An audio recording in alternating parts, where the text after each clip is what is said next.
गुरुर्ब्रह्मा गुरुर्विष्णुः गुरुर्देवो महेश्वरः गुरुः साक्षात् परं ब्रह्म तस्मै श्री गुरवे नमः।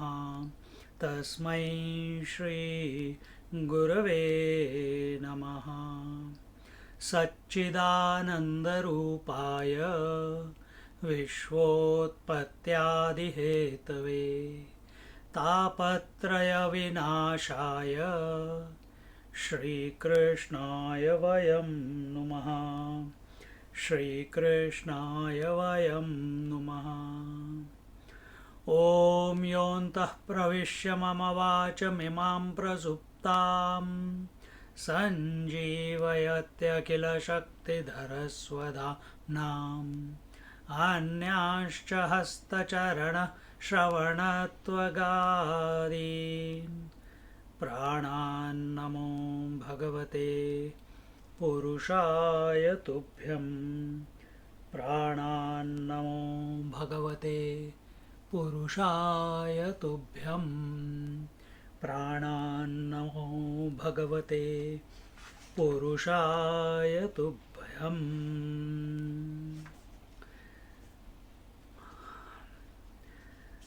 नंद के आनंद भयो जय कन्हैया लाल की, हाथी घोड़ा पाल की जय कन्हैया लाल की। तो हमने कल देखा कि हमारा हृदय ही अब वृंदावन है और यहीं पे हमारे अंदर ही या हम ही स्वयं नंद बाबा हैं, हम ही स्वयं यशोदा हैं। हमारा ही चित्त माने वृत्तियाँ वही हमारी गोपियाँ, वही हमारी वृत्तियाँ गोपियाँ हैं। और उसी के बीच में, उन्हीं वृत्तियों के बीच में इधर उधर ठुमकता हुआ, नाचता हुआ, बीच में कभी दिखता है कभी नहीं दिखता है कौन, हमारे लल्ला, हमारे कृष्ण कन्हैया। और कभी हंसता हुआ, कभी रोता हुआ, कभी बोलता हुआ, कभी लेटा हुआ, कभी तिरछा, कभी सीधा, मंद मंद मुस्कान वाला वह लल्ला हमारे को अपने दर्शन दे रहा है। और हमारे ही हृदय में, बाहर नहीं, हमारे ही हृदय में नृत्य कर रहा है। और वो कौन है वो छोटा सा लल्ला? सच्चिदानंद परब्रह्म परमात्मा वो है। तो कहाँ दूर रह गया वो? कहाँ यहाँ से 6-7 हजार किलोमीटर दूर? नहीं, अभी यहाँ इसी क्षण हमारे हृदय में वो अवतरित हो गया। क्यों नहीं हो सकता? जब उसने पूरी सृष्टि बनाई है तो क्या वो हमारे मन में आ नहीं सकता? वो तो कहीं पे भी आ सकता है, कहीं पे भी जा सकता है। देखो, इसमें बिलीव करना शुरू करो तो फिर आनंद आएगा।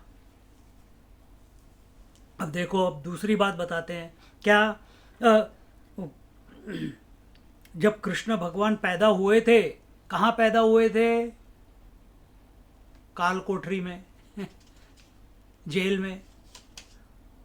और कहाँ उनको उत्पन्न होते हुए किसने देखा था? वसुदेव जी ने देखा था। उनको अपने गर्भ में ग्रहण किसने किया था? देवकी माता ने किया था।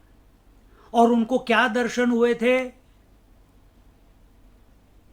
जब दर्शन हुए तो किसके दर्शन हुए?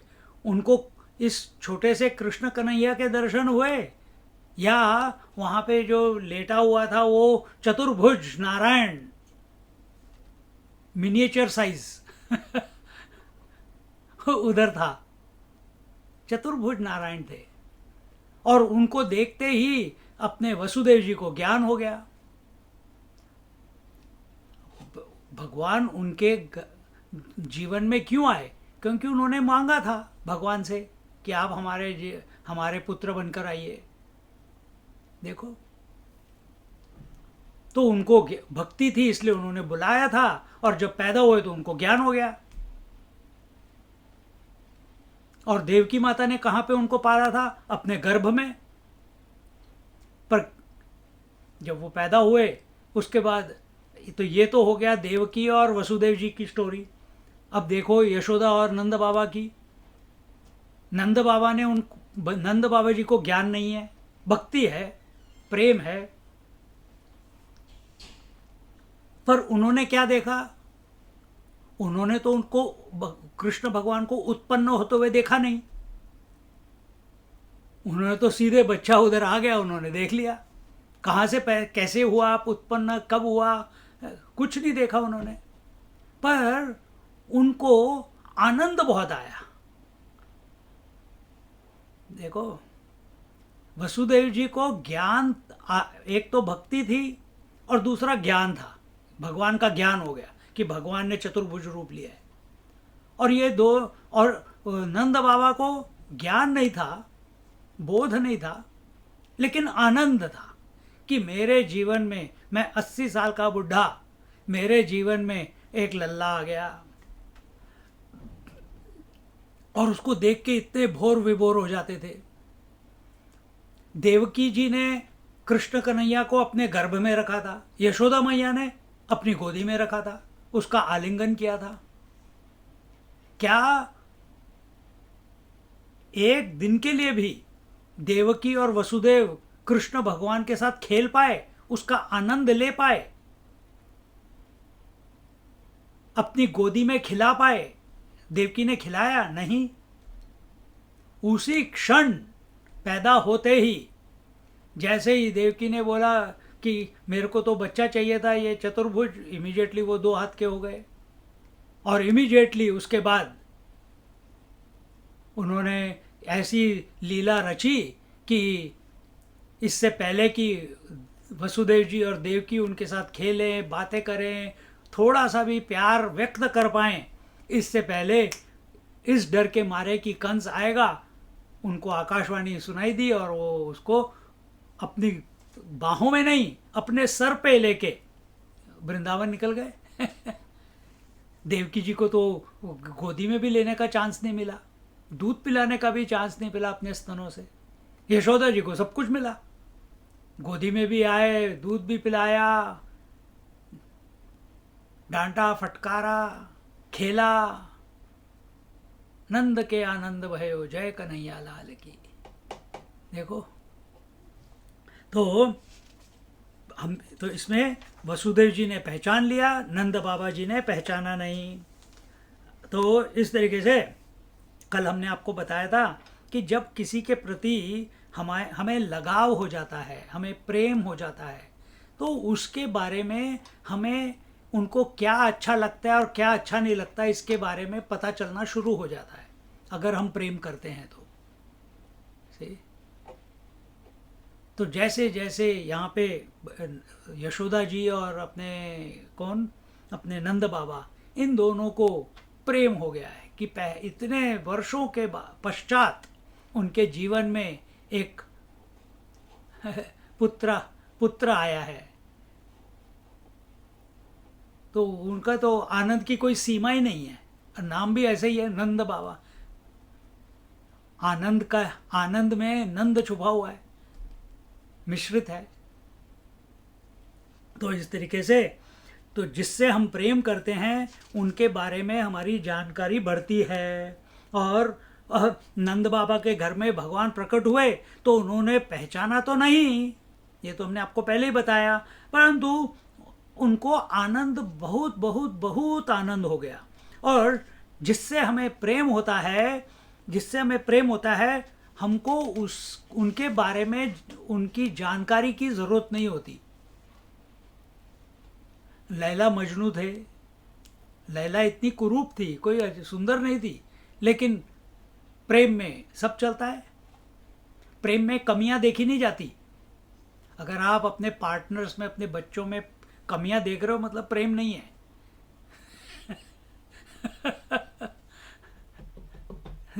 देखो,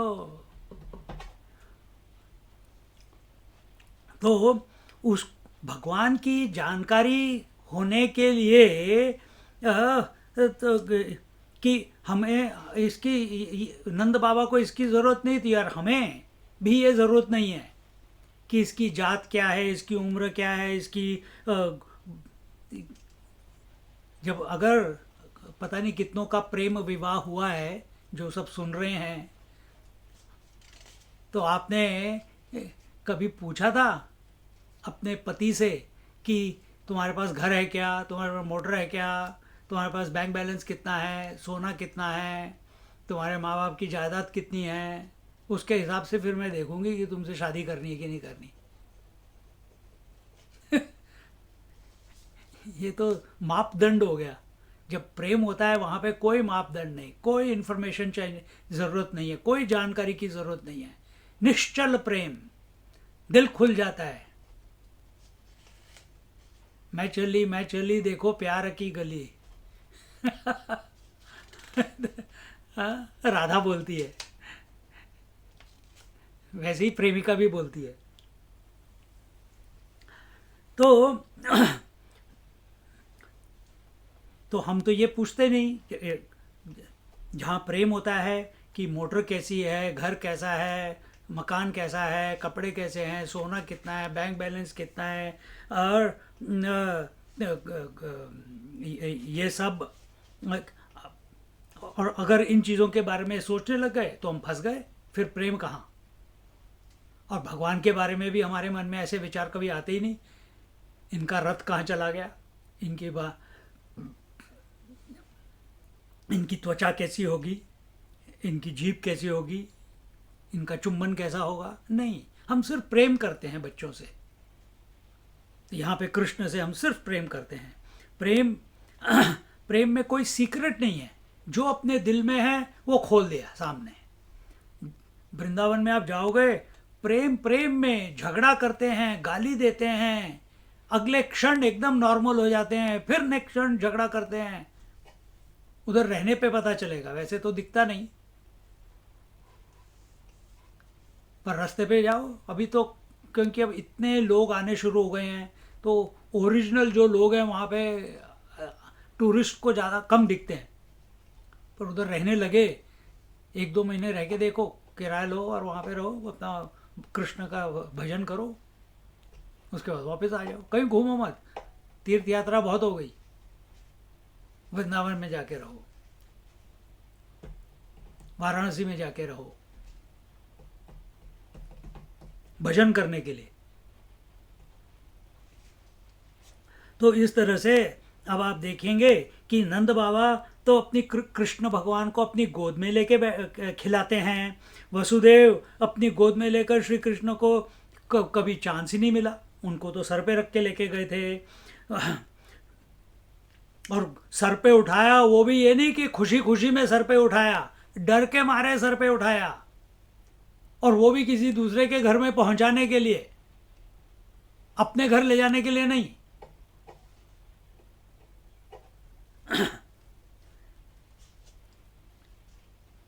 तो इस तरीके से तो ये भक्ति क्या करती है, ये भक्ति क्या करती है, एक तरफ भक्ति अपने जिससे हमें प्यार है उसको प्रकाशित करती है, और दूसरी ओर अपने प्रिय जिससे हमें प्यार है उसको देखकर आनंद से उल्लसित हो जाती है।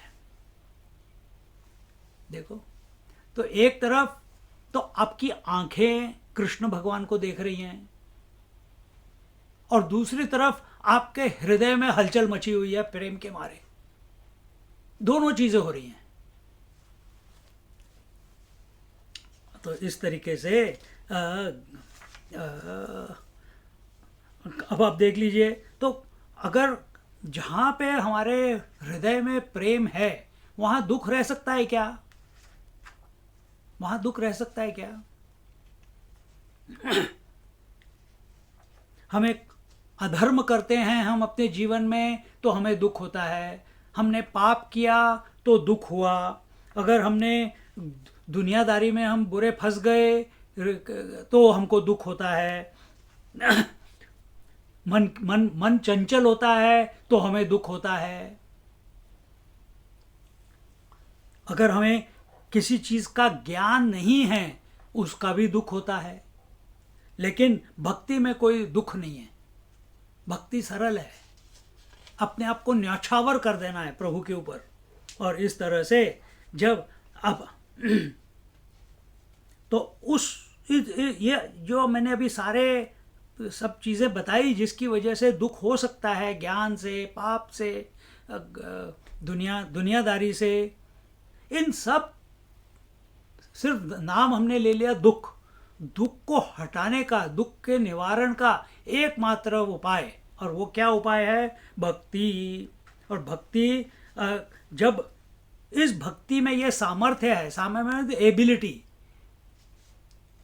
कैपेबिलिटी, कि वो सारे दुख को, कल पहले लेक्चर से हम बता रहे हैं, दुख निवृत्ति, परमानंद प्राप्ति, भक्ति का ये उद्देश्य है। सिर्फ आनंद ही आनंद नहीं उठाना है, आनंद उठाते हैं पर उसके साथ हमें दुख की निवृत्ति भी होनी है। दुख की निवृत्ति का मतलब क्या है? जीवन में दुख तो आते रहेंगे, उसको तो आप रोक नहीं सकते। जैसे जैसे शरीर बुढ़ा होता जाएगा, ये दर्द हो रहा है, वो दर्द हो रहा है, ऐसे नहीं हो रहा, वैसे नहीं हो रहा, पेट में दर्द हो रहा है, बाल सफ़ेद हो रहे हैं, किसी भी चीज़ को लेके दुख हो जाता है। कभी लोग उल्टा सीधा बोल देते हैं, पर हम किस बात, ये तो बंद नहीं होगा, हमारे पास कोई कंट्रोल नहीं। हम दुनिया को कंट्रोल कर सकते हैं क्या? नहीं कर सकते। तो फिर हमें क्या करना है? दुख निवृत्ति का मतलब क्या? कि हम अपनी प्रभु के प्रति इतनी भक्ति में हम लीन हो गए हैं कि ये जितनी भी मुश्किलें और ये जो दुख जो हमारे पास आ रहे हैं सृष्टि से, जीवन से, उसके लिए हम अवेलेबल ही नहीं है। हमारा मन अवेलेबल नहीं है और हम अवेलेबल नहीं है। तो हमारा मन कहाँ लगा हुआ है? प्रभु में। हम कहाँ लगे हुए हैं? प्रभु में। हम चिंतन किसका कर रहे हैं? प्रभु का। हम दृश्य किसका देख रहे हैं? प्रभु का। हमारे हृदय में कौन है? प्रभु। दुख तब आता है, ये आप नोट कर लो, क्या कि जब हम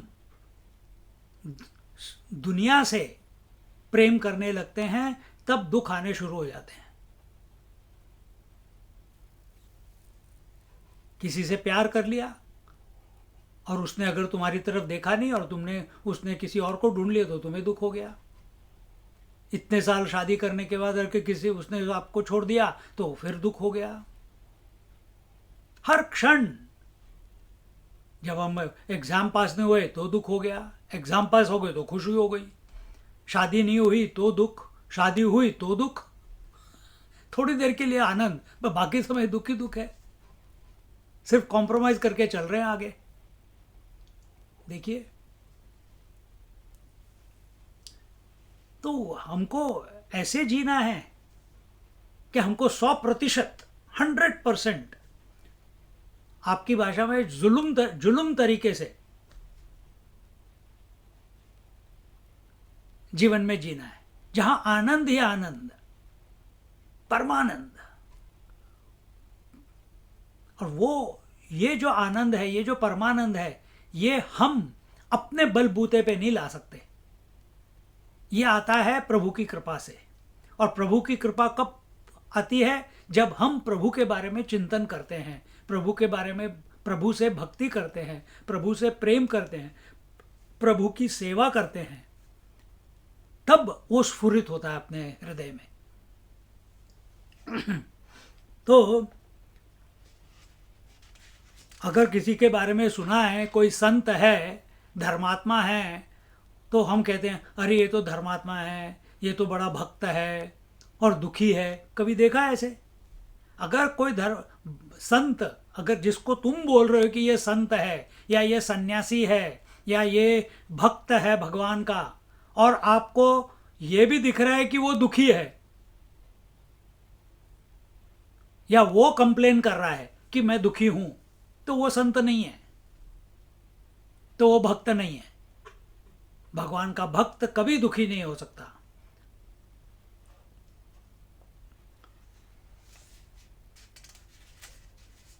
तो जो धर्म में लगे हुए हैं, दुनिया को ठीक करने में लगे हुए हैं, वो दुखी हो सकते हैं। योगी दुखी हो सकते हैं, ज्ञानी दुखी हो सकते हैं। क्यों दुखी हो सकते हैं? क्योंकि उनके हृदय में अभी तक प्रेम की जागृति नहीं हुई है। इसलिए जो भक्त धर्म का पालन करता है आनंद से, उसको कभी दुख नहीं होता। जो योगी योग करता है, यम नियम आसन प्राणायाम प्रत्याहार धारणा ध्यान समाधि या जप योग करता है, भगवान का नाम लेता है पर आनंद से लेता है, उसको कभी दुख नहीं होगा। अगर कोई ज्ञान उपनिषद पढ़ता है, भगवत गीता की श्रवण करता है, सत्संग सुनता है, पर आनंद में, आत्मीयता के साथ, आनंद विभोर होके, सब्जेक्टिव होके, उसको कभी दुख नहीं होगा। भक्ति से अगर वो धर्म पालन कर रहा है, भक्ति से, भगवान को सब कुछ अर्पण करके, हृदय में प्रेम, आनंद का उल्लास, योग कर रहा है उसी भाव में, ज्ञान का अर्जन कर रहा है उसी भाव में, उसको कभी दुख नहीं होगा। क्योंकि भक्ति है ही ऐसी चीज जहां लौ है, जहां एक दिया है, वहां अंधकार हो ही नहीं सकता। उसी तरह से ये लौ किसकी है अपने हृदय में? प्रभु की। प्रभु क्या है? सच्चिदानंद स्वरूप।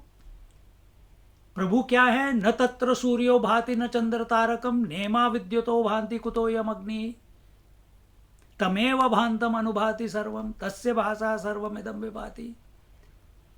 प्रभु वो हैं जिनको सूर्य, चंद्र, तारे, नक्षत्र, बिजली, दिया, आग, ये सब उनको प्रकाशित नहीं कर सकते।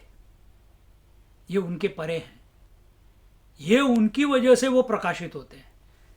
इन सबको कौन प्रकाशित करता है? अभी जिनके नाम मैंने लिए, कौन इनको प्रकाशित करता है? हमारी आंखें करती हैं। हमारे आंखों को कौन प्रकाशित करता है? हमारा मन प्रकाशित करता है। हमारे मन को कौन प्रकाशित करता है? आत्मा करती है। उस आत्मा, वो आत्मा जो निर्गुण निराकार है, जिसका कोई आकार नहीं है, वहां तक तो हम अभी पहुंचे नहीं है भैया। अभी तो मन में ही फंसे हुए हैं। पर हमें पता है कि वहां तक जाना है। वही एक वस्तु है जहां पे जीवन का लक्ष्य वही है। जीवन का लक्ष्य वही है। पर जब तक नहीं पहुंचते वहां पे, हमको दुनिया में तो घुसना नहीं है, क्योंकि दुनिया में जाएंगे तो दुख ही दुख है। हमको ये पता है कि हमको आत्मचिंतन करके आत्म साक्षात्कार होना है, उसी को रियलाइजेशन कहते हैं, उसी को आत्म साक्षात्कार कहते हैं। पर हमें पता नहीं कि कैसे करना है, क्योंकि उसका ना कोई आकार है। हमको तो आदत है, हमारे मन को भी आदत है कि कोई ना कोई आकार पकड़ के हमको बैठना है, उसका आलंबन लेना है। आलंबन, सपोर्ट। तो हमने दुनिया को छोड़ दिया और अपने आप को, अपने आत्मा को भी प्राप्त नहीं किया। अब मन खाली है बीच में, क्या करें? उसको कहीं, मन को कुछ ना कुछ तो करना ही है ना। तो ऐसे मन को प्रभु में लगा दो। ऐसे मन को अपने कृष्ण कन्हैया की भक्ति में लगा दो। हर एक कोई ज्ञानी नहीं है। हमको पहले ये असेस कर लेना है कि हम ज्ञानी हैं, कि हम भक्त हैं, कि हम योगी हैं, कि हम कर्म योगी हैं, धर्म का पालन करने वाले हैं। First assess yourself.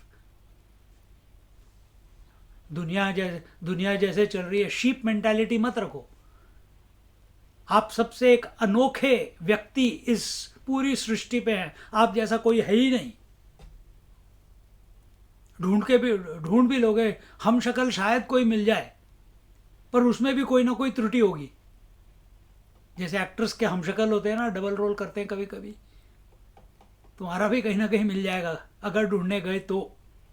पर उसकी क्वालिटी अलग, उसके हैबिट्स अलग, उसके हाँ, बोलचाल अलग होगी। तो हम यहाँ पे कॉपी करने नहीं आए। आज एडवर्टाइजमेंट में आया कि फैशन में लाल टी शर्ट है, तो सब लाल टी शर्ट खरीदने के लिए चले गए। अगले सीजन में फैशन में आया कि भाई रेनबो कलर के टी शर्ट पहने, तो रेनबो कलर के टी शर्ट पहनने लग गए।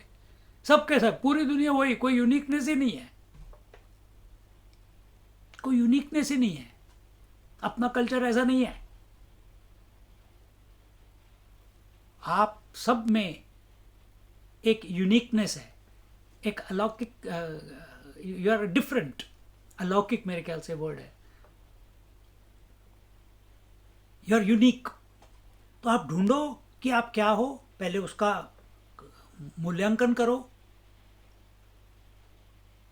कि आप कितने दुनिया में फंसे हो और कितने आपको प्रभु से प्रेम है। और कि आप अपने जीवन के लक्ष्य के बारे में जानते भी हैं कि नहीं जानते, इसके बारे में मूल्यांकन करो। और एक बार ये क्लियर हो गया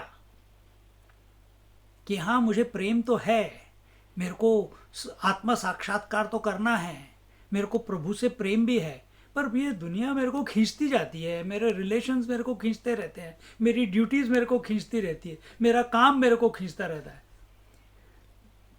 मैं इस दुनिया को तो अपने जितनी रिस्पॉन्सिबिलिटीज़ ली है ये मैं छोड़ तो सकती नहीं या सकता नहीं, तो क्या करूं? सब कुछ करते हुए भगवान में प्रेम, अपने मन में, अपने हृदय में भगवान को रखो। हर सांस को भगवान के प्रति अर्पण करते जाओ, हर क्रिया को, हर कर्म को भगवान के प्रति समर्पित करते जाओ। फिर देखो जीवन में कैसे आनंद आएगा। हर क्षण you live a inspired life thereafter. तो यहाँ पे नंद बाबा ऐसे हैं, उनके जीवन में उत्साह, उल्लास, आनंद की लहर फैली हुई है। क्यों? 80 साल के हैं और उनके जीवन में अब लल्ला आ गया है। तो देखो अब हम कहते हैं कि भाई नंद बाबा के घर तो लल्ला आ गया, हमारे घर में कब आएगा? हमने नाम दे दिया दत्तराज, हमने नाम दे दिया मुनीश, हमने नाम दे दिया प्रणव, हमने नाम दे दिया भाग्यश्री, साकेत। अच्छी बात है, पर बाद में पता चला कि दत्तात्रेय के गुण नहीं है, फिर क्या करोगे?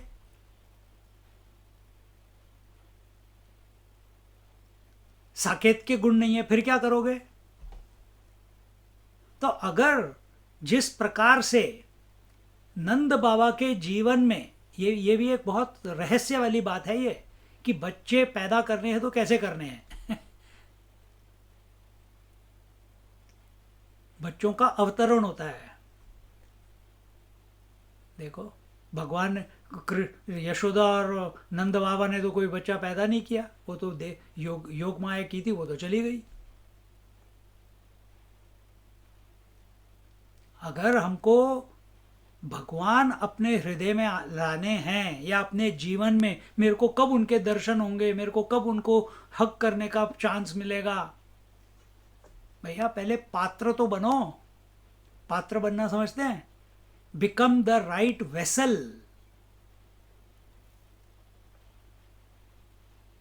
Become the right vessel. तो महात्माओं ने क्या किया है, संत महात्माओं ने क्या किया है? उन्होंने अपने आप को खाली कर दिया। उन्होंने अपने मन के सारे विकारों को छोड़ दिया, दुनिया को अपने दिमाग में से बाहर निकाल दिया, अपना अहंकार प्रभु के चरणों में न्यौछावर कर दिया। तब भगवान ने देखा, अरे ये तो खाली हो गया पूरा, चलो वो भी ढूंढ रहे हैं, प्रभु भी ढूंढ रहे हैं हर क्षण कि मैं कहां से, मेरा तो कोई आकार ही नहीं है, मैं तो निर्गुण निराकार हूं, मेरे को कहीं से एक्सप्रेस करना है। जैसे पानी का कोई आकार नहीं है। अगर मैं आपको कहूं कि भाई मेरे लिए एक गिलास पानी ले आओ, तो आप क्या करेंगे? आप मेरे को पानी कैसे लेके आएंगे? या तो एक ग्लास में लाएंगे, या मटके में लाएंगे, या द्रोण में लाएंगे, या ये बॉटल साथ में जो है बॉटल ले जाके उसमें भर के लाएंगे, या अंजलि में लेके आएंगे। पर कोई तो पात्र चाहिए ना। पात्र के बिना वो इतना इतना सारा पानी, लेकिन हम पी नहीं सकते क्योंकि हमारे पास पात्र ही नहीं है। तो भगवान जो हैं वो भी ढूंढ रहे हैं कि कोई तो अच्छा पात्र मिल जाए, खाली पात्र मिल जाए, खाली घड़ा मिल जाए, जिसको मैं भर दूं, जहां से मैं एक्सप्रेस कर लूं अपने आप को। क्योंकि हर संत के पीछे रत्नाकर डाकू था।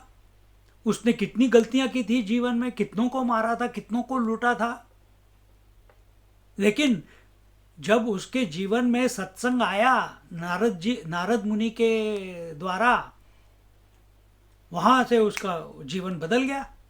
उसने अपना को खाली करना शुरू किया। कैसे खाली करना शुरू किया? उसको नहीं पता था कि कैसे। उसने कहा मेरे को सिर्फ मारना और मरना जानता हूं मैं। उसको बोला गया मरा मरा बोल।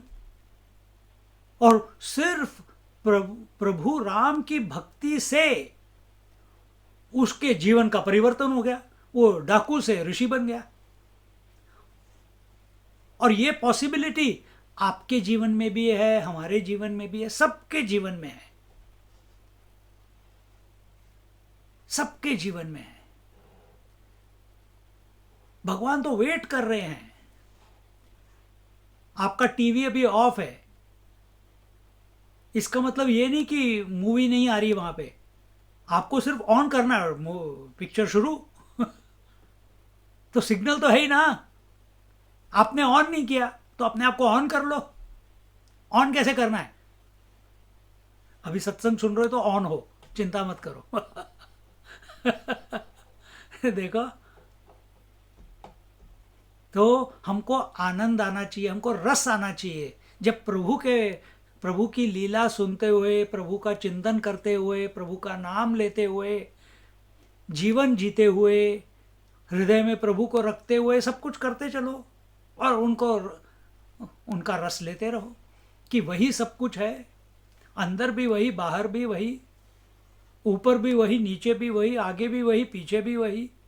कोई ऐसी जगह है ही नहीं जहां पे कि प्रभु नहीं है।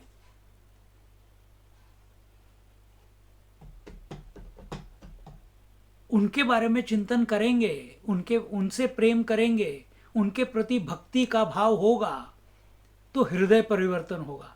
हृदय परिवर्तन होगा, और जैसे जैसे हृदय परिवर्तन होगा, हमें हमारी जो दुनियादारी की जो लाइफ है, हमने जो दुकान खोल के रखी है, वो धीरे धीरे दुकान चलती रहेगी, लेकिन आपके कुछ किए बिना। ये एक नैक है। जो करता है उसको पता चल जाता है, उसको क्लिक हो जाता है।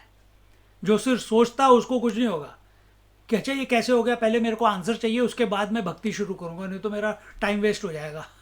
ऐसे नहीं। भगवान में भक्ति करो और फिर देखो कैसे बदलता है सब कुछ।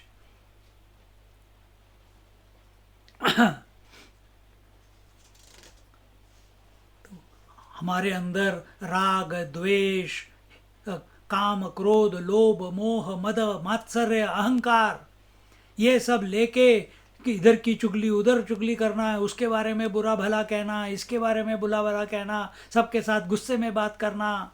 और हम कहते हैं कि भगवान क्यों नहीं आ रहे मेरे को दर्शन देने के लिए। दिन भर सिर्फ पैसे पैसा पैसा सोचते रहते हैं, बच्चे बच्चे बच्चे सोचते रहते हैं, बीवी बीवी बीवी सोचते रहते हैं, पति पति पति सोचते रहते हैं, माँ बाप के बारे में सोचते रहते हैं, उठते बैठते। भगवान कहाँ से आएंगे? भगवान कहते तू बिजी है यार, पहले खाली हो जा फिर मैं आता हूँ।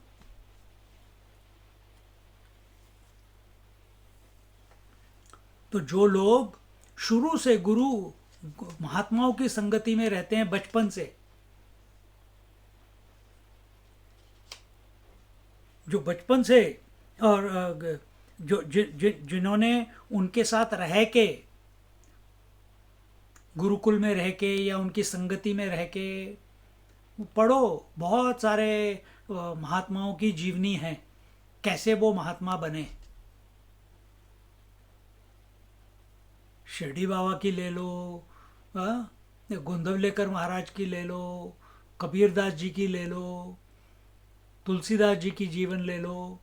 क्या उनको कोई जीवन में मुश्किलें नहीं आई? बहुत मुश्किलें आई उनको। उनके तो माँ बाप बचपन में ही चले गए थे, वो तो गुरुकुल में ही बड़े पैदा हुए, सारे संस्कार थे उनके पास।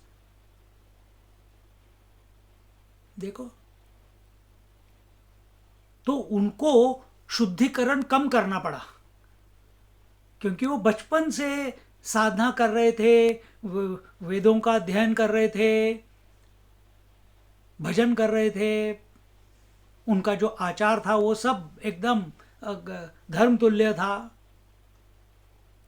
हाँ, एक त्रुटि थी कि उन्होंने जीवन में कभी किसी औरत का स्पर्श नहीं किया था।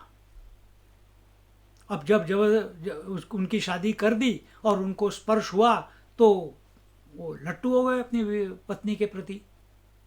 और जब पत्नी ने बोला कि अगर इतना लट्टूपन तुम रामचंद्र जी की तरफ दिखा दे तो अभी तक भगवान ने दर्शन दे दिए होते। उन्होंने कहा thank you very much my dear, और चल दिए। उधर से ही चल दिए, मुड़ के, कभी मुड़ के वापस देखा नहीं। आपकी बीवियों ने भी आपको ये कहानी बहुत बार सुनाई होगी, पर हम कुत्ते की दुम हिलाते हुए फिर वापस दुनियादारी में। हमारे पास करेज नहीं है, क्योंकि हम इतने आसक्त हैं।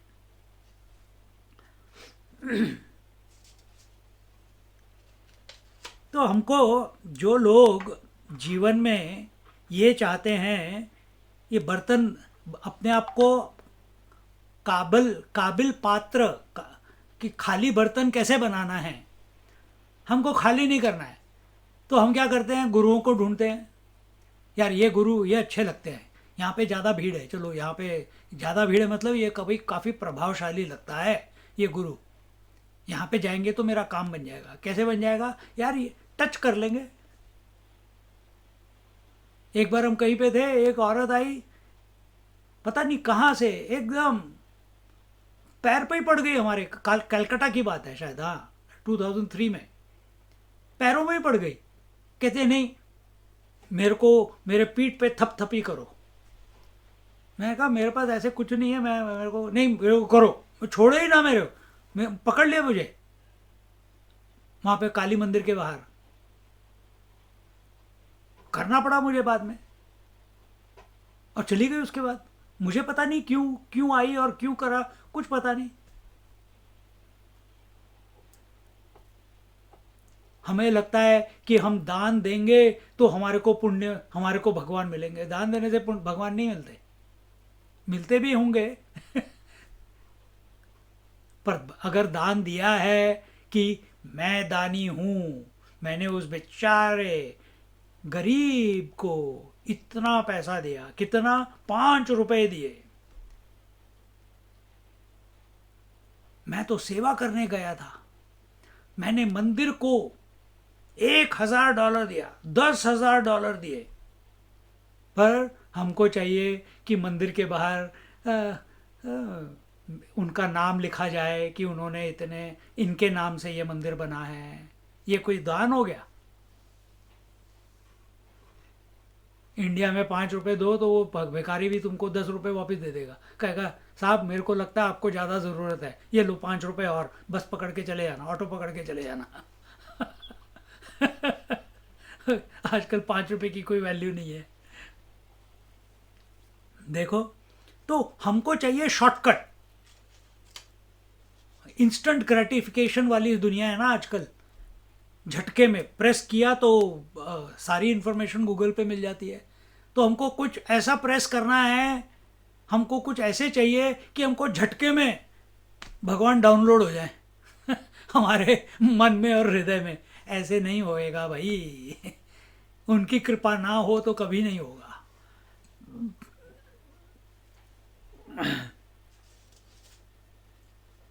तो हम मंदिर भी किस लिए जाते हैं इसलिए नहीं जाते कि हमको भगवान से भक्ति है, हम भक्ति का ढोंग कर रहे हैं जब मंदिर जाते हैं। क्यों? भगवान भगवान के पास जाते हैं मंदिर में, लेकिन मांगते भगवान को नहीं मांगते, बाकी सब कुछ मांग लेते हैं। मेरी सेहत ठीक हो जाए, मेरे बच्चे की सेहत ठीक हो जाए, मेरे बच्चे का एग्ज़ाम पास हो जाए, मेरे बच्चे को यूनिवर्सिटी में एडमिशन मिल जाए उसके सब्जेक्ट में, मेरा बच्चा डॉक्टर बन जाए, मेरे को नौकरी मिल जाए, मेरा इंटरव्यू पास हो जाए।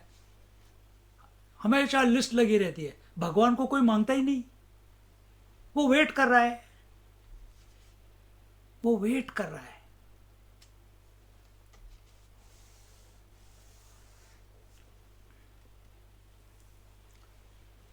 और किसी के पास चले गए, किसी ने बोला कि एक ऐसे होता है, किसी के पास चले गए, उनसे उन्होंने कहा भाई स्वामी जी मेरे को दीक्षा दो। ये नहीं कि महात्मा बोले कि आ जाओ मैं तुम्हें दीक्षा देता हूँ, तो ठीक है। हम कहते हैं स्वामी जी जहाँ पे भीड़ देखी, महात्मा जी हमको भी आपसे दीक्षा लेनी है, हमको इनिशिएट करो। भगवान के मंत्र वो कहता है ठीक है, हरे राम राम राम हरे हरे, हरे कृष्ण कृष्ण कृष्ण हरे हरे।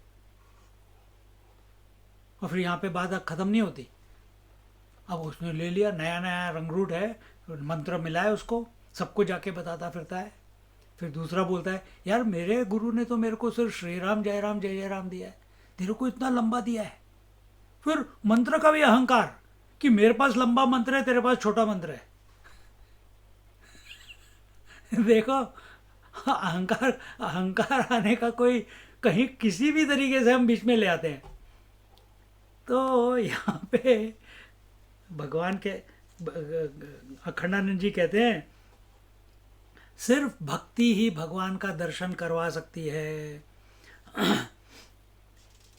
तो ये देखो कि आपका प्रेम कहाँ है। आपका प्रेम अपने अहंकार में है, आपका प्रेम आपके पास जो जो चीज़ें हैं उसमें है, आपकी काबिलियत में है, आपके बल में है, आप किस ऑर्गेनाइजेशन से जुड़े हैं उस भाव में है।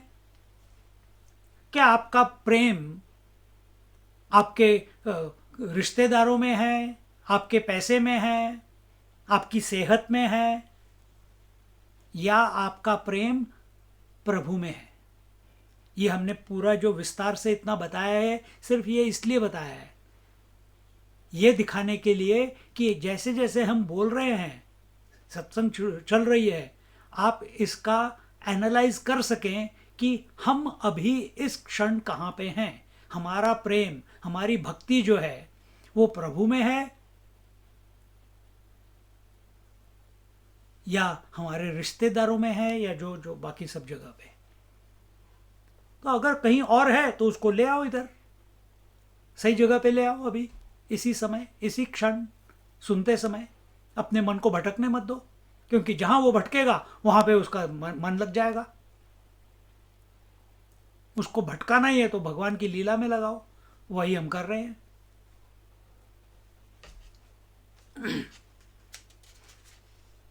सो भक्ति ही, देखो, भक्ति ही मार्ग है, भक्ति ही लक्ष्य है। जो लोग योग करते हैं, जब उनको समाधि लग जाती है, समाधि लगने के बाद वो योग करना बंद कर देते हैं। जो ज्ञानी है वो इतना उपनिषद वगैरह पढ़ते हैं, उसके बाद उनको जब आत्म साक्षात्कार हो जाता है, आत्मा में स्थित हो जाते हैं, उसके बाद वो शास्त्र पढ़ना बंद कर देते हैं। पर भक्ति ऐसे नहीं है, अब मैं पहुंच गया, अब मेरे को कुछ नहीं करना है। तो भक्ति में ऐसे नहीं है। भक्ति अभी हमारा रास्ता भी भक्ति है, हमारा लक्ष्य भी भक्ति है प्रभु के। और जब प्रभु के साथ साक्षात्कार हो गया, उसके बाद जो जीवन बचा है उसमें भी भक्ति चलती रहती है। तो भक्ति का कभी अंत ही नहीं होता। देखो कितनी सुंदर बात है।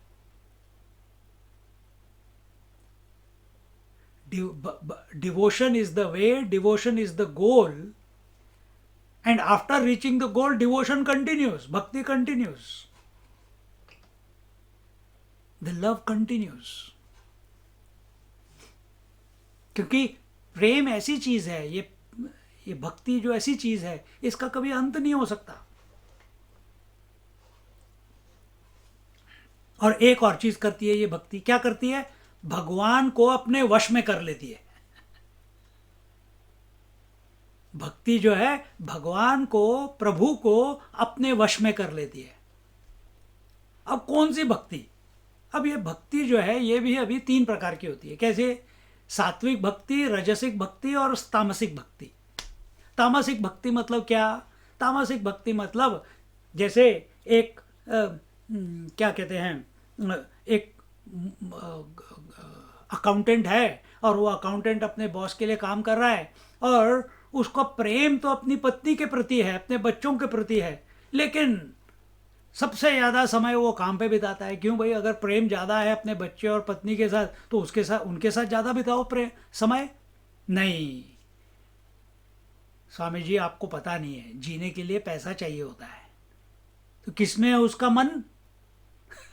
उसकी भक्ति किसमें लगी हुई है? प्रेम इससे है, प्रेम इनके साथ है, लेकिन अंडर द सर्कमस्टांसेस अभी उसको लगता है कि जीवन बिना पैसे के नहीं गुजारा नहीं कर सकते। देखो, और वो पैसे के लिए कुछ भी कर लेगा। बिना पैसे के कैसे जीवन चलेगा? ये हो गई तामसिक भक्ति। राजसिक भक्ति क्या हो गई? राजसिक भक्ति हो गई, अगर किसी को किसी से प्रेम है और यही अकाउंटेंट है, यंग लड़का है और उसकी होने वाली फियांसे है, उसको उससे प्रेम है, वो दिन भर जो समय मिलता है उसके साथ बिताना चाहता है, हर क्षण फोन पे उस पर एक दिन वो देख लेता है कि उसका बॉस उसकी होने वाली फियांसी के साथ गुलछर्रे उड़ा रहा है। वो क्या करेगा? उसको लाइन मार रहा है, उसको फूलों का गुलदस्ता दे रहा है, उसको फोन कर रहा है, और एक दिन इसको पता चल जाता है कि ऐसे चल रहा है। उसकी फियांसे उसको आके बोलती है कि तेरा बॉस ये कर रहा है। क्या करेगा? ये जाके उसका गला दबा देगा, मार देगा ना। ये हो गई राजसिक भक्ति, क्योंकि उसका दिल अभी किसी के प्रति है। वो फिर पैसे की नहीं सोचेगा, बॉस है उसकी नहीं सोचेगा, नौकरी की नहीं सोचेगा। तो द्रव्य वस्तु, पैसा था, पहले वाला पैसे के लिए जी रहा था, दूसरा वाला इमोशंस के लिए जी रहा है। पर इमोशन किससे? अपनी प्रियतमा से। देखो, उसके लिए वो खून भी कर देगा किसी का, क्योंकि उसको उसकी आसक्ति है। वो बोलता है कि मुझे प्रेम है, लेकिन है आसक्ति, क्योंकि वो सोचता है कि उसके बिना मैं जी नहीं सकता। किसके बिना? अपनी प्रियतमा के बिना। तो ये हो गई राजसिक भक्ति। और सात्विक भक्ति हो गई जिसमें कि जो सत्वगुणी प्रेम जो है वो कैसा है कि जो जिसमें कोई द्रव्य वस्तु नहीं है, कोई जड़ वस्तु नहीं है, कोई व्यक्ति विशेष नहीं है। सात्विक भक्ति सिर्फ प्रभु और सिर्फ प्रभु के साथ हो सकती है। जैसे अपनी शबरी जी को थी, जब तक वो बुढ़ी हो गई तब तक, क्योंकि उसके गुरु ने बोला था कि तू राम का नाम ले, राम का चिंतन कर, राम का ध्यान कर, एक दिन राम जी तुझे जरूर दर्शन देंगे। और राम जी आ गए एक दिन।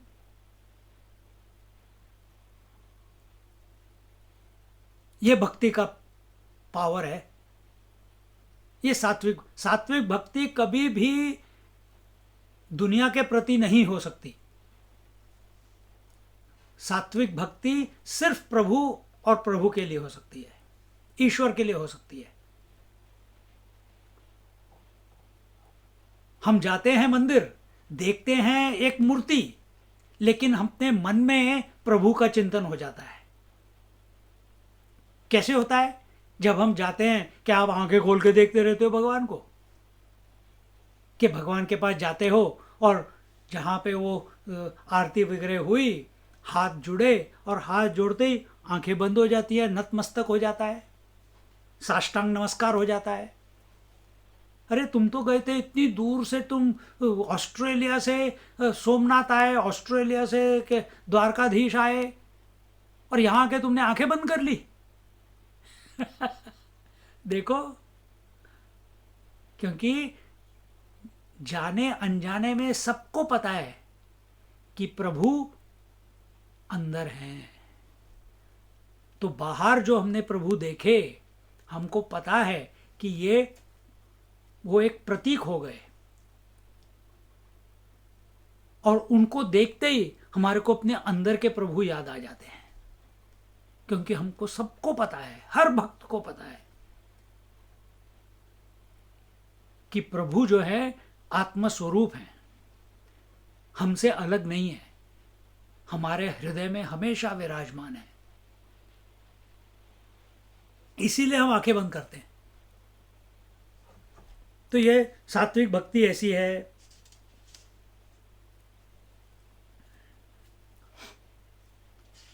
तो और इस सात्विक भक्ति में क्या होता है, अपनी शबरी ने क्या किया, उसने पूरी जीवन भर निष्काम प्रेम, उसको कुछ भी नहीं चाहिए था वापस भगवान से, सिर्फ प्रेम ही प्रेम।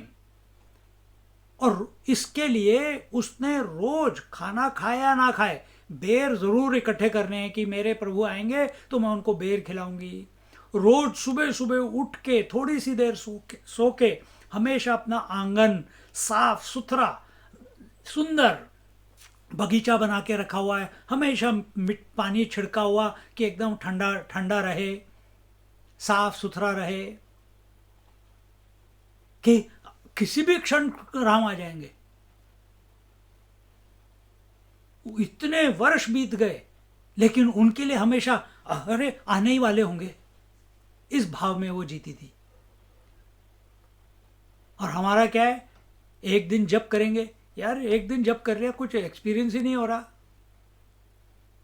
एक दिन योगा कर लिया यार बॉडी फ्लेक्सिबल ही नहीं हो रही, एक दिन प्राणायाम कर लिया, अरे ये तो क्या है, यही करते रहना है, बस अंदर बाहर हवा करते रहना है। भगवान का नाम ले लिया पर भगवान के दर्शन ही नहीं हो रहे, महीना हो गया। अरे पापड़ बेलने पड़ते हैं, पापड़ बेलने पड़ते हैं, क्योंकि हम क्या कर रहे हैं, अरे कुछ हुआ ही नहीं, मतलब हमारा अटेंशन रिजल्ट पे है कि मैं ये कर्म कर रहा हूं, मैं साधना कर रहा हूं या कर रही हूं, मैं जप कर रहा हूं, मैं ध्यान लगा रहा हूं, मैं प्रभु की भक्ति कर रहा हूं, और इसके रिजल्ट में मैंने इतना काम किया है भगवान के लिए, अब भगवान को रिजल्ट देना पड़ेगा। क्योंकि हमारे को इतनी आदत पड़ गई कि कुछ करना है तो उसका फल मिलना चाहिए। और पहला लेसन भगवत गीता में है, कर्मण्येवाधिकारस्ते मा फलेषु कदाचन। तो हमारी शबरी माता ने जो कर्म किया इतने पूरे जीवन, कुछ पाने के लिए नहीं किया, वो तो she was ready to welcome, that's all. आगे क्या होना है उसको क्या पता, राम कैसे दिखते हैं उसको क्या पता, राम कुछ कर पाएंगे कि नहीं कर पाएंगे उसको क्या पता। और जब वो आए भगवान ने उसे पूछा, क्योंकि वो तो अनपढ़ थी,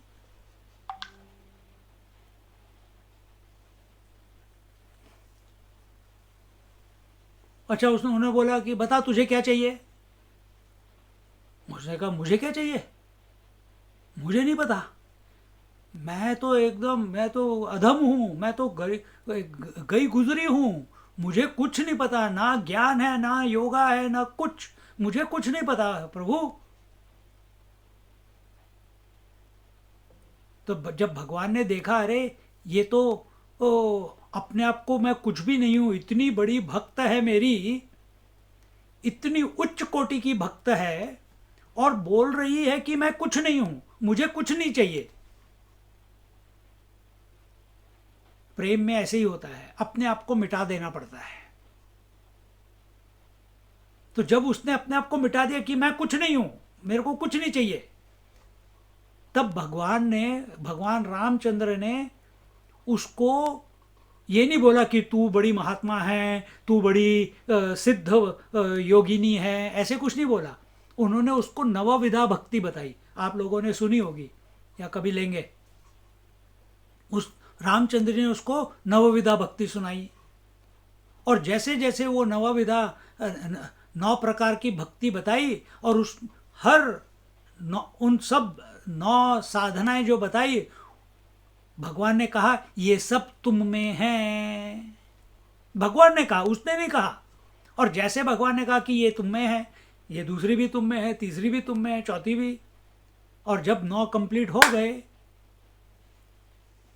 तब उसको रियलाइज हुआ, रहे अरे बाप रे। जैसे ही 9 कंप्लीट हुआ, उसने प्रभु के चरणों में नतमस्तक किया, आलिंगन किया, और वहीं अपनी पूरे शरीर को राख बना दिया, भगवान में लीन हो गई। भगवान में लीन होना मतलब जैसे तुम्हारा मन रोज रात को नींद में लीन हो जाता है, उसका अस्तित्व ही खत्म हो जाता है मन का,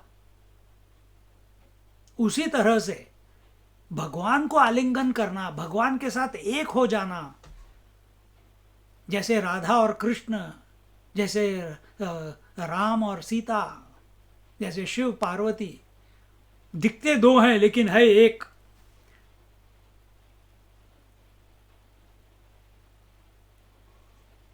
देखो, इसको बोलते हैं प्रेम। अब यही दृष्टि बाकी बाहर बाहर दुनिया के बारे में सोचोगे तो ये नहीं आएगा। कैसे मैं अपनी पत्नी के साथ एक हूं, कैसे मैं बच्चों के साथ एक हूं, कैसे मैं अपने माँ बाप के साथ एक हूं, कभी नहीं हो सकता। ये जो जर्नी है, इट्स इनसाइड आउट। पहले अंदर से प्रभु को पकड़ो, अपने हृदय में अपने आप को खाली करो सब कचरे से।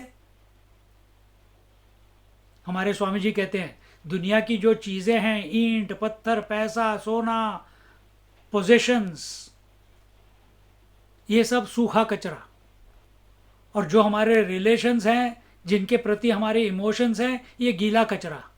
और ये दोनों कचरे हमारे मन में भरे हुए हैं, और जब तक ये भरे हुए हैं तब तक प्रभु अवतरित नहीं होंगे। इस कचरे को निकालना है। कैसे निकालना है? प्रभु का नाम लो, प्रभु से प्रेम करो। जो प्रेम अभी दुनिया में लगा है, वो प्रेम इस गीले कचरे और सूखे कचरे से निकालो, और उस परम तत्व परमात्मा जो आनंद स्वरूप है, उसके प्रति लगा दो। इस तरह से तो इस तरीके से केवल सात्विक भक्ति में केवल निष्काम प्रेम होता है। राधा का निष्काम प्रेम है, सीता का निष्काम प्रेम है। लोग बेशक बोले कि रामचंद्र जी ने ठीक नहीं किया उसको वाल्मीकि आश्रम भेज के, एक धोबी की बात सुन के। रामचंद्र जी ने ठीक नहीं किया उसको अग्नि परीक्षा देने को कहने के लिए। तुम कौन होते हो भगवान को जज करने वाले? स्टोरी पता है? जो एक इतनी लंबी स्टोरी, इतनी उनकी लंबी जीवनी, उतना उन दोनों को कोई प्रॉब्लम नहीं है। तुम जो पढ़ रहे हो तुम्हें प्रॉब्लम है। देखो, और अगर तुम ठीक से पढ़ो और कोई तुम्हें समझाए तो उधर कोई प्रॉब्लम ही नहीं है। अब उसके लिए तुमको, अगर तुम मानते हो कि भगवान ने रॉन्ग किया है, तुमको वैसे ही लोग मिलेंगे जो कि उसका प्रतिपादन करेंगे कि हाँ प्रभु ने गलत किया, ऐसे नहीं करना चाहिए था। पर अगर मन में ऐसा भाव रखा कि यार ये ठीक है पर मेरे को समझ नहीं आया, प्रभु को इसका कुछ और भी मीनिंग हो सकता है, हम भगवान को ही डाउट करने लग जाते हैं कि उन्होंने जो किया गलत किया। ये भक्ति है? देखो, सात्विक भक्ति में निष्काम प्रेम, अपने आप को न्यौछावर कर देना है। और पर ये जो प्रेम है, ये जो निष्काम प्रेम है, ये सिर्फ एक काम कर सकता है, ये आपके मन को शुद्ध कर सकता है, लेकिन भगवान को, ईश्वर को वश में नहीं कर सकता। तो जब कृष्ण और राधा छोटे थे, जब मिले नए नए, आपने कहानी सुनी होगी कृष्ण राधा की, जब वो मिले तो राधा को दो तीन बार देखा तो उसको प्रेम तो हो गया धीरे धीरे, लेकिन उसको पता नहीं कि कृष्ण उससे प्रेम करता है कि नहीं करता। कृष्ण को पता है कि यह राधा है, कृष्ण तो पूर्ण अवतार है, कृष्ण को पता है कि यह राधा है, जन्म जन्मांतर का उनका संग है, लेकिन वो राधा कृष्ण से प्रेम करती है कि नहीं करती ये उनको पता नहीं। देखो मजेदार बात। तो एक दिन राधा एक तालाब में, कमल के तालाब में, जहाँ कमल के फूल, नील कमल के फूल थे सारे, वहाँ पे स्नान करने गई। उसके मन में हमेशा कृष्ण का ही विचार, पता नहीं प्रेम कर रहा है कि नहीं, कैसे पता चले, कैसे नहीं पता चले। और जब प्रेम होता है तो एक एक स्फूर्ति आ जाती है, आंखें चमक रही होती हैं, दिल धड़क रहा होता है। आप सबको पता ही, आप सब प्रेम में होंगे ही या एक ज़माने में रहे होंगे।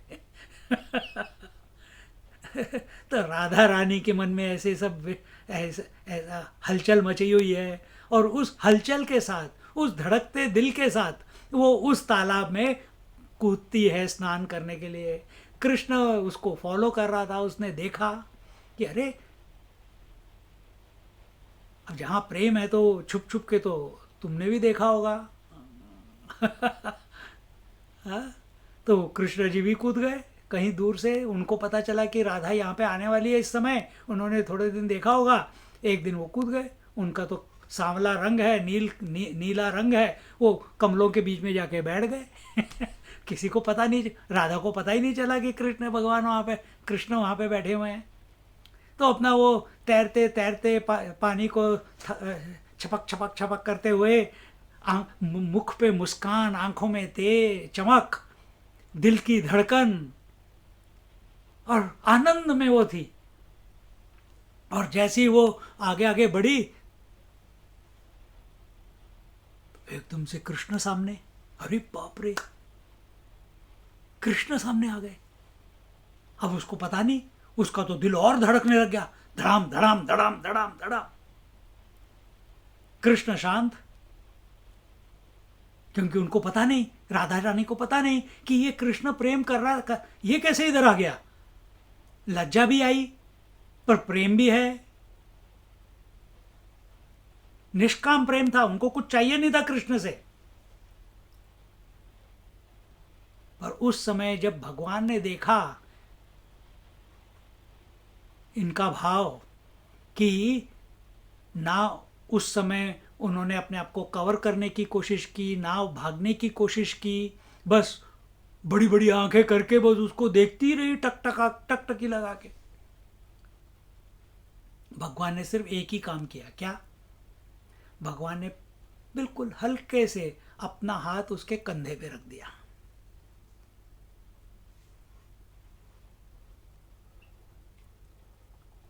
हाथ रखते ही क्या हुआ? क्या होता है हाथ रखते ही? स्कूल की बात याद करो।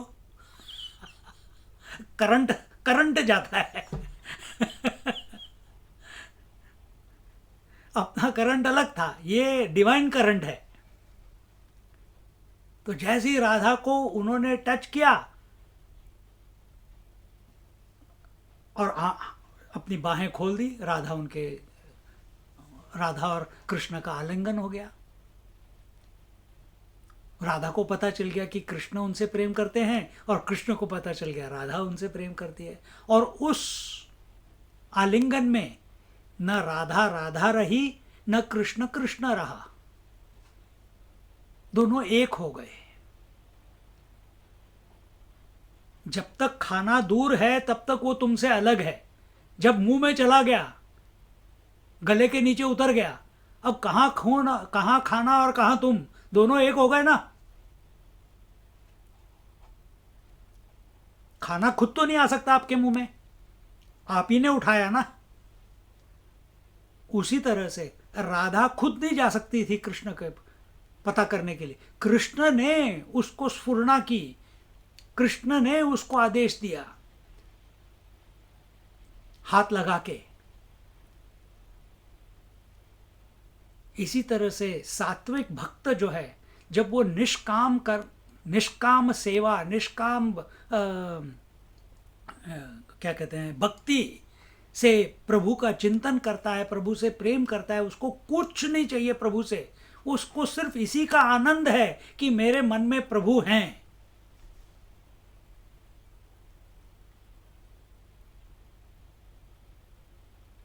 सिर्फ इसी का आनंद है। देखो कभी जप करके कैसे आनंद की लहरें दौड़नी शुरू हो जाएंगी अपने शरीर में, फिर मन में, फिर हृदय में, फिर नींद भूल जाओगे, सपने भूल जाओगे, सिर्फ भगवान के ही सपने आते रहेंगे। और ये हम सिर्फ वैसे ही नहीं बता रहे, करके देखो 2-3 महीने, अभी तो लॉकडाउन है, घर में ही हो लगे रहो, कोशिश करो, अपने आप को एक अपॉर्चुनिटी दो, घर में हो तो निकालो समय। तो इस तरीके से राधा जी कृष्ण के साथ एक हो गई। इसी प्रकार नंद बाबा कृष्ण के साथ, उस लल्ला के साथ एक हो गए, भगवान उनके जीवन में आ गए। वो भगवान के पास नहीं गए, राधा कृष्ण के पास नहीं गई, कृष्ण राधा के पास आ गए।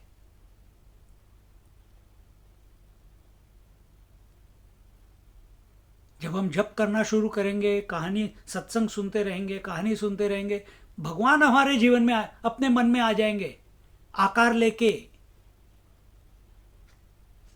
वही भाव उत्पन्न करते हैं।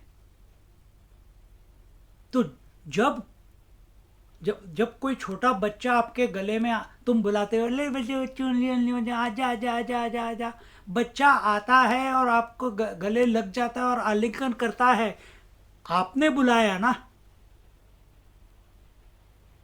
और जैसे ही वो आता है, क्योंकि उसको पता है यहाँ पे एक्सेप्टेंस है, ये मुझे चाहते हैं आना, आता है और गले लग जाता है, उसके बाद बच्चा और आप दोनों एक हो जाते हो, कोई फर्क नहीं रहता।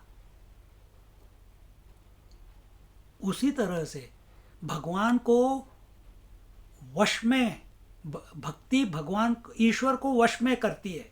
कैसे करती है? ऐसे, सिर्फ सात्विक भक्ति, तामसिक भक्ति, राजसिक भक्ति नहीं कर सकती, सिर्फ सात्विक भक्ति। और उस सात्विक भक्ति, क्योंकि सत्व रजस तमस जो है ये प्रकृति के लेवल पे है, हम, और ईश्वर जो है प्रकृति के परे है, तो हमारे विचार भगवान को नहीं ला सकते। पर हमारा काम है विचार करना, हमारा काम है उनका ध्यान करना, हमारा काम है उनके प्रति भक्ति रखना। जब वो देखेंगे कि ये पंटर ठीक हो गया है, तैयार है, डब्बा खाली हो गया, घड़ा खाली हो गया है, इसके अंदर अहम भाव कम हो गया है या नहीं, जीरो हो गया है, जो भी भगवान की मर्जी, कहते चलो भाई अब इसके बाद चलते हैं, अब ये ठीक हो गया, यहाँ पे मैं जाता हूँ, ये मेरा भक्त है। अनन्यास चिंतयन्तो माम ये जना पर्युपासते तेषाम नित्याभियुक्तानाम योगक्षेमं वहाम्यहम्। अनन्यास चिंतयन्तो माम ये जना पर्युपासते, जो लोग उपासना करते हैं, भगवान का चिंतन करते हैं, भगवान की भक्ति करते हैं, अनन्यास चिंतयाम, कंटिन्यूअसली, सब कुछ भूल के, सब कुछ भूल के। सर फिर घर कैसे चलाए? अरे यार सुबह 5 मिनट का तो शुरू करो, धीरे धीरे वो 10 मिनट हो जाएगा, धीरे धीरे 1 घंटा हो जाएगा, धीरे धीरे 2 घंटा हो जाएगा।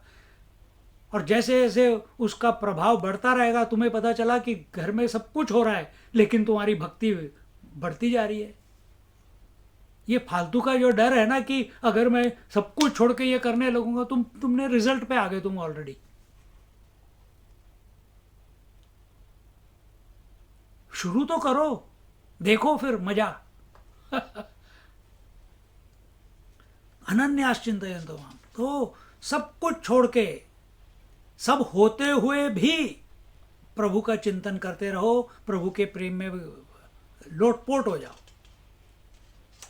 तो भगवान कहते हैं योगक्षेमम वहाम्यहम, कि उस भक्त का जो उसके पास है और जो उसको जरूरत है उसका ख्याल मैं करूंगा, ये आश्वासन दे रहे हैं।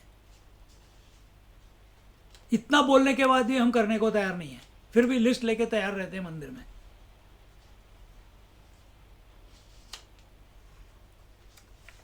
इस तरीके से इस तरीके से राधा रानी ने कृष्ण भगवान को अपने वशीभूत कर लिया। तो सबसे बड़ी प्रेमिका कौन है सारी गोपियों में से? राधा रानी।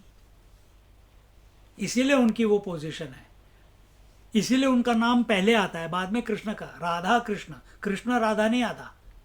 सिया राम, पहले सीता का नाम आता है, फिर उमा महेश, पहले उमा का नाम आता है, बाद में महेश जी का, महेश का। देखो, पहले भक्त का नाम पहले आह्लादिनी शक्ति का नाम, पहले पोटेंशियलिटी का नाम, बाद में पोटेंशियल। उस पोटेंशियल, वो जो भगवान है, वो जो ईश्वर है, वो तो निर्गुण निराकार है। उसको आकार किसने दिया?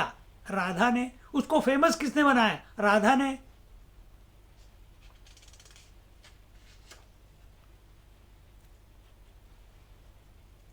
तो इस तरीके से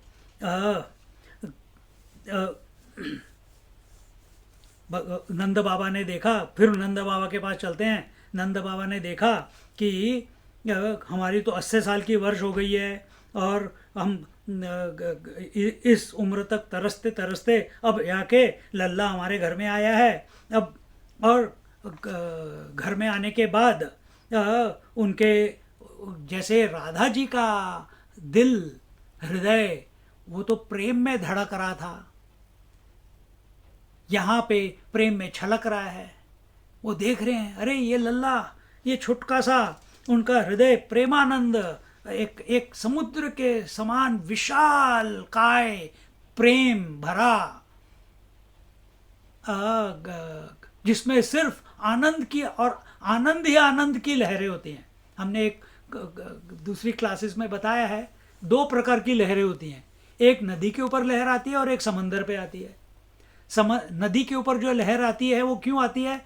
क्योंकि नदी की इच्छा है कि उसको समंदर में लीन हो जाना है, समंदर के साथ एक होना है।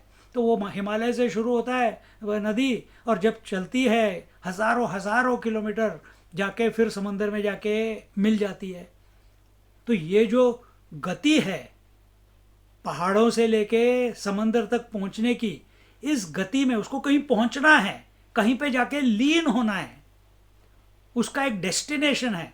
उस डेस्टिनेशन तक जाने की वजह से उसके जीवन में, उसके पूरे रास्ते में उसके ऊपर लहर आ रही है।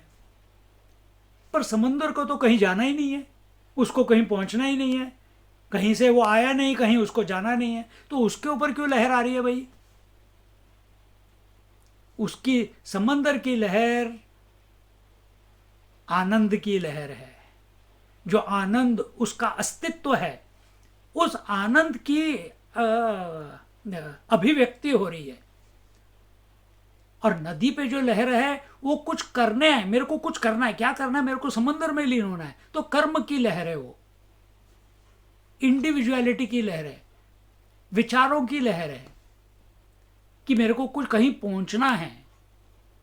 और यहाँ पे हम देखते हैं कि जो अपने नंद बाबा जो हैं, उनका मन, उनका हृदय एक विशाल काय तृप्त समुद्र की तरह है, जिसमें सिर्फ आनंद की लहरें। नंद बाबा है आनंद के प्रतीक हैं।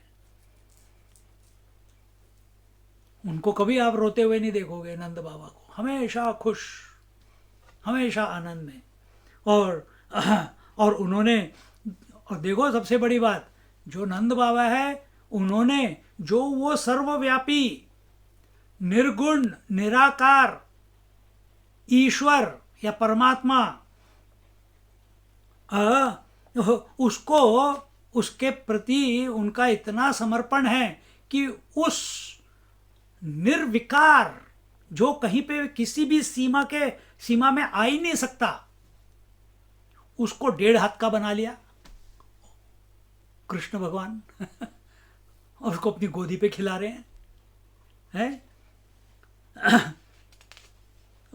उसको अपना शिशु बना लिया, उसको अपनी गोद में बिठा लिया और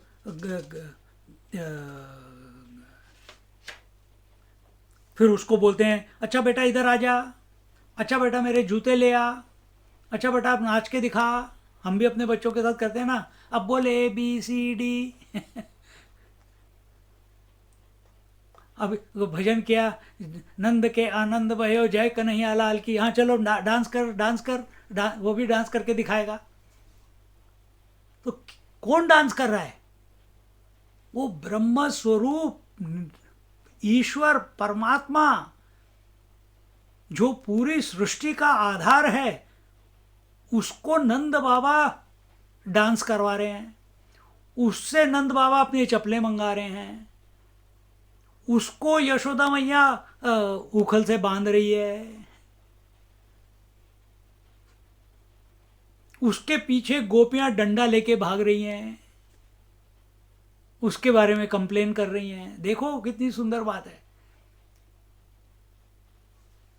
ये सिर्फ जहां समर्पण है, और समर्पण पॉसिबल है जब हमारे अंदर सात्विक भक्ति हो, तब समर्पण पॉसिबल है, नहीं तो नहीं पॉसिबल। तो इस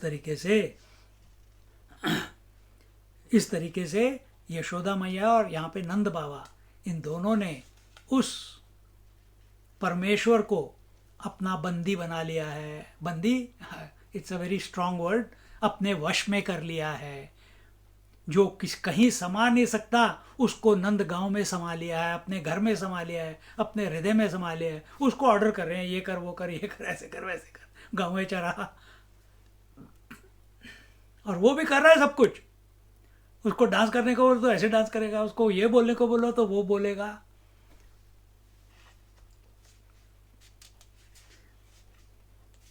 तो भक्ति में भगवान को वश में करने की शक्ति है। इसके एक कुम्हार था, कुम्हार मतलब जो घड़े वड़े बनाता है, तो उसका नाम था, एक भक्त था गोरा कुम्हार। आपने सुनी होगी कहानी। एक बार उसकी बीवी, ये महाराष्ट्र की बात है, तो वो अपना खड़ा था और एक मिट्टी, सूखी मिट्टी थी, उसको एक गड्ढे में बनाया था उसने, और उसमें पानी डाल के उसको दबा रहा था, अपने पैरों से जंप कर रहा था, जय हरि विट्ठल, जय हरि विट्ठल, विट्ठल विट्ठल जय हरि विट्ठल, जय जय राम कृष्ण हरि, जय जय राम कृष्ण हरि। और उस अपना जप चल रहा था उसका, और वो जंप करे जा रहा है, क्योंकि मिट्टी को एकदम सॉफ्ट करना है, एकदम मुलायम बनाना है। तो उसकी बीवी ने कहा कि अपना, उनका बेटा था 1 साल का, एक साल का, चारपाई पे था। अब चारपाई पे छोड़ के चले जाए, उसको पता है मेरा हस्बैंड ऐसा है, तो खो जाता है भक्ति में, तो खो जाता है। उसने उनको रोका, ओ जी ज़रा एक काम करोगे क्या? नहीं, मैं ज़रा सब्जी लेने जा रही हूँ, इसको मैं नीचे छोड़ रही हूँ क्योंकि ये चारपाई से गिर जाएगा नहीं तो। नहीं चारपाई पे रहने दे, मैं यहीं पे तो हूँ, बिल्कुल चारपाई साइड में ही थी। और इन्होंने, वो चली गई, ये अपना भजन करने लगे। अब कब वो बच्चा चारपाई से गिरा, क्योंकि बच्चे तो लौटते रहते हैं इधर उधर, उसमें वो गिर गया, रोया, इनको पता ही नहीं कि वो रो रहा है। अब उसको पता है कि ये सामने डैडी खड़े हैं, पिताजी खड़े हैं। वो अपना रेंगते रेंगते किसी तरह से पिताजी के पास आ गया। पिताजी को पता ही नहीं कि वो उस गड्ढे में उतर गया। गड्ढे में उतरने गया, उनको पता ही नहीं कि वो उनके पैरों के नीचे आ गया। उनको पता ही नहीं कि उनका बच्चा उनके पैरों के तले उस मिट्टी में कुचल गया पूरी तरह से।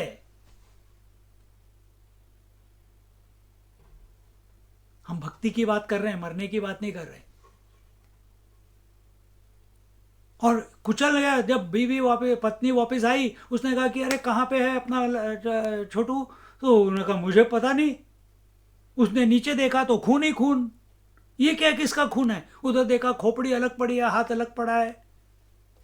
इतना बुरा भला गोरा कुम्हार को बोला। उसने कहा नहीं मैंने तो नहीं किया। देखो एक ये बड़ी बात है, हम छोटी सी गलती करते हैं क्योंकि हमारे में अहंता है कि मैंने किया है, तो फिर हमारे को सॉरी बोलना पड़ता है। हर जगह पे हम एक झूठ बोलते हैं नहीं तो अपने आप को बचाने के लिए, और अगर गलती की है तो हम excuse me I am sorry excuse me लगे रहते, माफ़ करना माफ़ करना। पर जो भक्त होता है वो कभी कहता है मेरे को पता ही नहीं कि मैंने ये हो गया, तो उसके अंदर कोई ग्लानि नहीं थी। हमारे अंदर ग्लानि होती है, हम थोड़ा सा किसी को डांट दिया तो अरे यार बेटा मैंने तेरे को डांट दिया ना आज, क्योंकि तुम्हारे को अंदर ग्लानि है कि मेरे को अपने बच्चे को डांटना नहीं चाहिए था,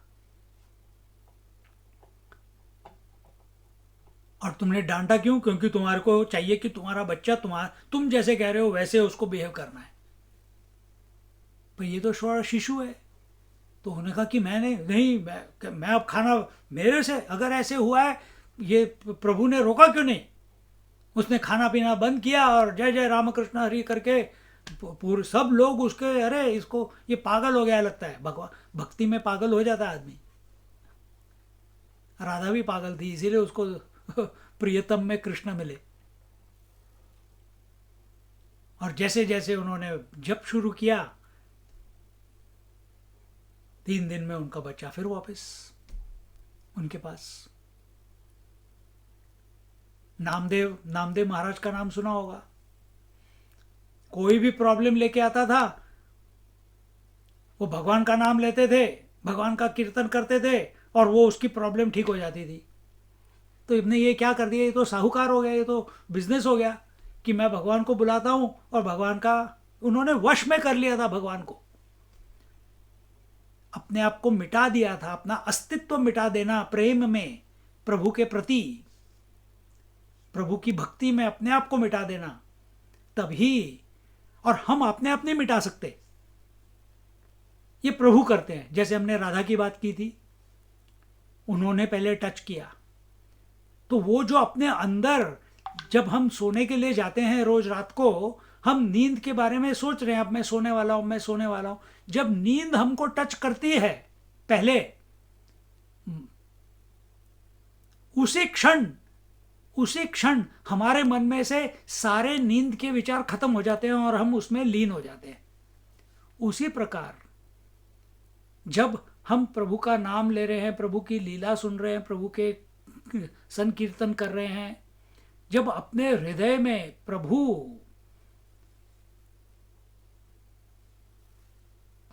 व्याप्त हो जाते हैं, हमको छू जाते हैं हमारे अस्तित्व तक, तब हम अपने आप को भूल जाते हैं। और जहां भूल गए वहां प्रभु तुम्हारे वश में।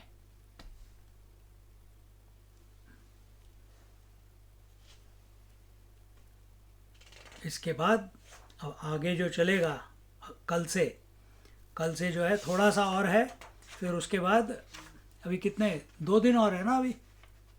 हाँ ठीक है, ठीक है, आनंद लो, आनंद ही चल रहा है, कुछ खत्म नहीं, कहीं पहुंचना नहीं है।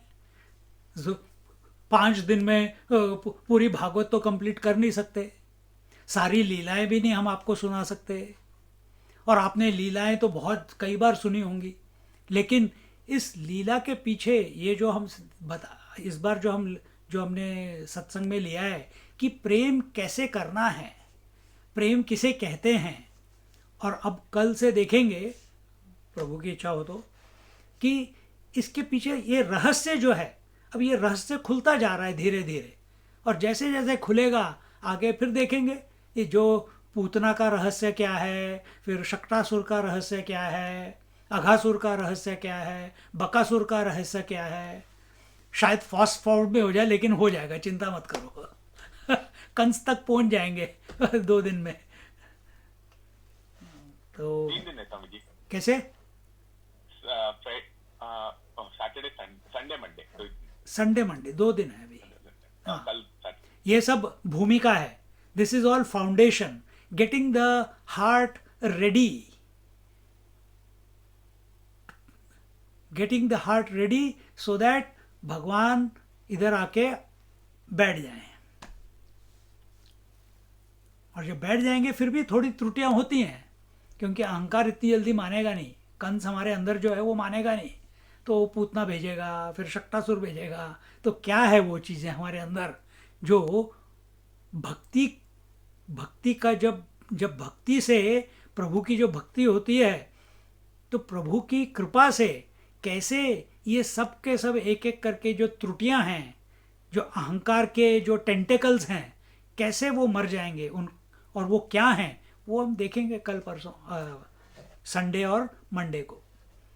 ओम पूर्णमदा पूर्णमिदम पूर्णात् पूर्णमुदच्यते पूर्णस्य पूर्णमादाय पूर्णमेवावशिष्यते। ओम शांति शांति शांति।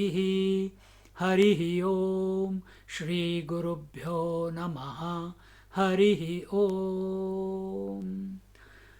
बोलो कृष्ण कन्हैया लाल की जय। नंद के आनंद भयो जय कन्हैया लाल की। हाथी घोड़ा पाल की जय कन्हैया लाल की। आई एम मिसिंग, ये फिजी टेम्पल में जाते हैं तो वो दिनेश जी पहले भजन करते हैं और आखिर में भजन करते हैं, बीच में वो प्रेम सागर का चैंटिंग होता है, तो it's nice break in between. Slowly I am getting use to that, and और मज़ा भी आता है। ये बीच में एकदम से चौपाई बोलने शुरू कर दी, तो दैट इज़ मिसिंग हियर। अगर मंदिर से किया होता तो अलग ही भाव आता है उस इन सब चीज़ों का। एनीवे, जो प्रभु इच्छा। मिलते हैं परसों संडे को शाम को 7:15 बजे। और कल भागवत है, अगर भागवत सुननी है तो किसी से पूछ लीजिए जूम पे कैसे आना है। हरिओम हरिओम। हरिओम स्वामी जी। हरिओम हरिओम।